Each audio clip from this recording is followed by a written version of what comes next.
Assalamu алейкум, кутмандуу күнүңүздөр менен менин YouTube көрүүчүлөрүм.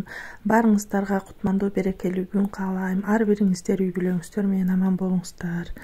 Бизде күндө мондай болуп кар жаап, бираздан жаап, кайра ачылып, февраль айы черезден ушинтип жаап жатат. Азыр таксырым кар тазалап иште жүрөт. Мен дагы жүрөм. Ден соолуктарыңыздар кандай? Сиздерде аба ырайы кандай?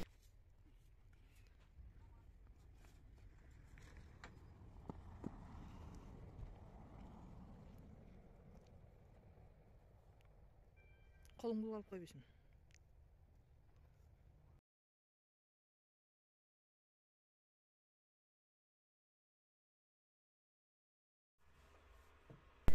Азыр болсо үйгө кирдим дагы, манту жасайын деп обедке камынып жатам. Мантыны болсо картошка эт менен жасайм. Көбүнчө бизге ушундай жагат, жалаң эт менен жасасам жакшы жешпейт балдар. Анан картошка аралаштырып же ашкабак аралаштырып жасап берем. Азыр эми бат-баттан жасап обедке жолдошум жумадан келгенче камдап коеюн деп бат-баттан түйүп жатам.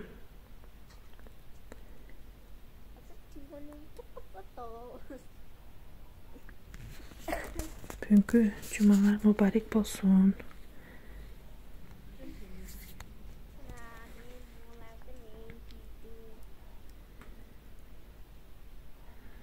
Эртеси күнү Караколго келдим.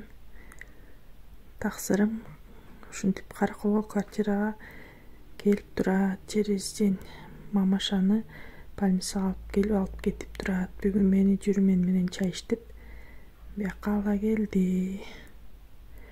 Баарыңыздардын тамагыңыздар таттуу болсун.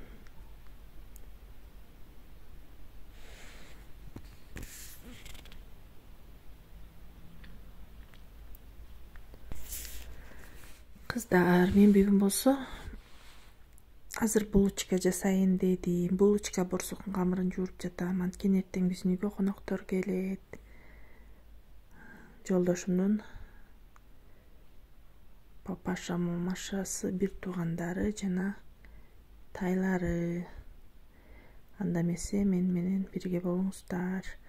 Мен бул булочкага 1 литр сүттү жылытып, бышкан сүттү жылытып алдым дагы. Ага 2 кашык дрожь салып, азыр мен муну un кошуп, кант кошуп жаап коем. Бул көтөрүлөт. Көтөрүлгөндөн кийин анан камыр жууруп баштайм.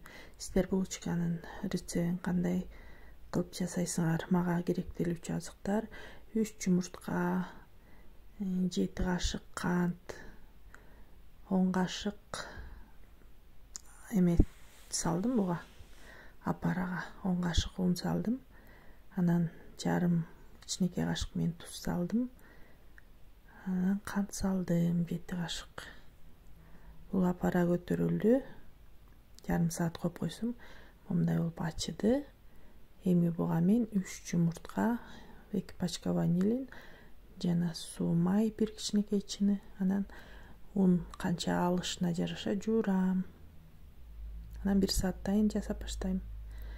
Мынакей кыздар, камырым ачыды. Азыр булочка жасап баштайм. Мен духовкам эски духовка. Ошол жакшы бышырат булочкаларымды да, пирогумду дагы. Ошондуктан жаңы алганга көп эмете элекмин.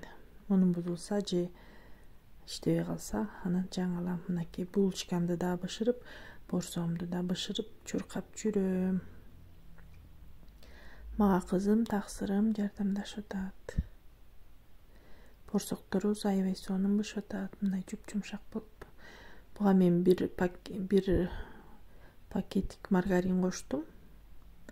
Анан туз, суу болду. Башка эч нерсе кошкон жокмун. Бул 1 жумага чейин жумшак тура берет, эч качан катбайт. Муну бышыргандан кийин дастарханга жайып туруп муздатып койсоңуздар, анан сразу пакеттерге салып сатсаңыздар, ошо тейден 1 жумага чейин эч жеке болбойт, катбайт, жумшак тейден сакталат. Кыздар, жасаңыздар сиздер дагы. Мынакей майымды аябай кайнатып алып, эми борсокторумду бышырып жатам.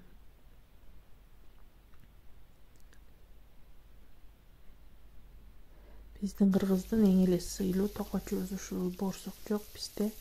Конок күтпөйбүз. 5 киши чыгырсак дагы, 10 киши чакырсак дагы сөзсүз борсок бышырабыз.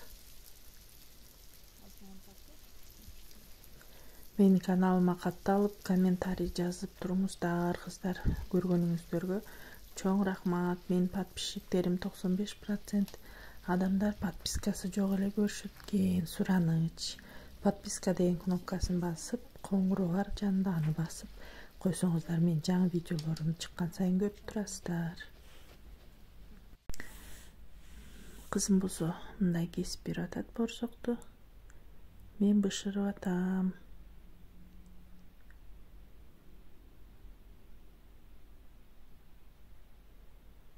Булочкаларыбыз дагы чогуу бышып атат. Мынтип түйүп, көптүрүп туруп, анан духовканын идиштерине салып, жумуртка менен үстүн сүйкөп салып бышырып атабыз. Мынакей анан мындай сонун, пышный, жумшак болгон булочкалар чыгып атат. Бул булочкалар дагы бир жумага чейин жөн эле сакталат, кыздар. Көгөрбөйт, эчтеке болбойт. Холодильникке салып койсоңуздар, салфанга салып.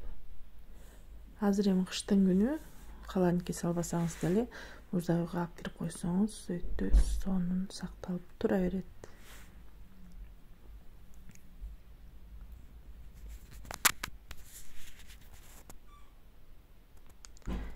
Биз чуркап борсок жасап жүрсөк, менин неберем ондай бизге класс показывает. Каражаным мен. Молодец. Ассаламу алейкум, кыздар. Эртеси күн болду. Мен болсо дастаркон даярдап жатам. Дастарконду жайдым, дагы идиштерди мындай тиздим. Азыр салаттарын, варенье шекерлерин салып даярдайм. Мына, даярдап бүттүм, кыздар. Комментарий калтырыңыздар. Борсокторумду, булочкаларымды салдым, жер жемиштен салдым. Тигиндей фрукт алган жокмун.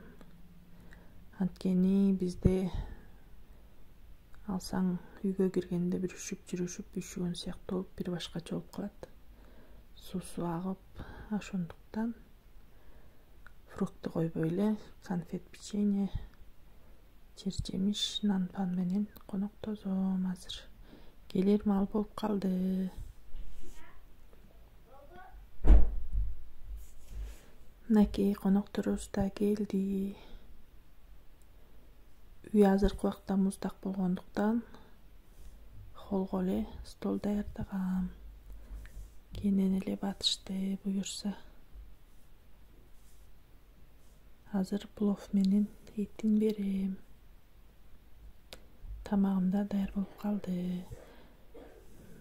Чоң рахмат көргөнүңүздөргө, көрүп туруңуздар.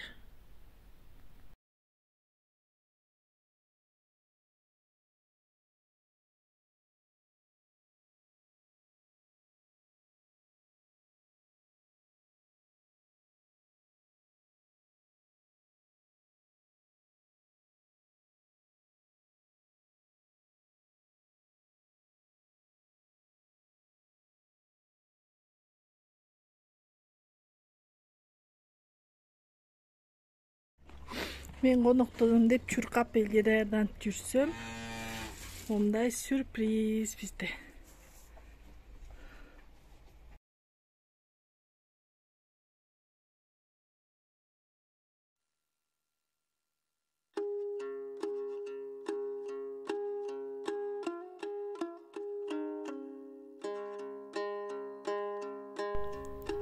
Плов басып, этин даярдап бүттүм.